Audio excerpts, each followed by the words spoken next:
So next gold colour madam. ఈ ఒక్క gold colour తీసుకుంటే ఎవ్రీ బ్లౌజ్ కి మ్యాచ్ చేసుకోవచ్చు. మనకి బ్యాక్ సైడ్ చూడండి మేడం, ఫుల్ హెవీ వర్క్ వచ్చింది ఇదైతే. సో చూడండి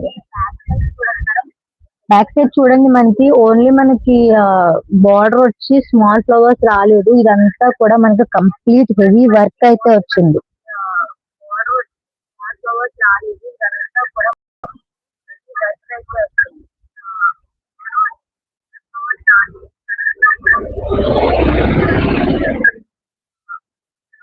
చూసారా?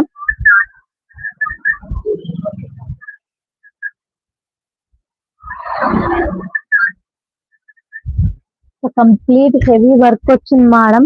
హ్యాండ్స్ కి కూడా సేమ్ మనకి అలాగే ఫ్లవర్స్ వచ్చి హెవీ వర్క్ అయితే మనకి హ్యాండ్స్ ప్రొవైడ్ చేశారు.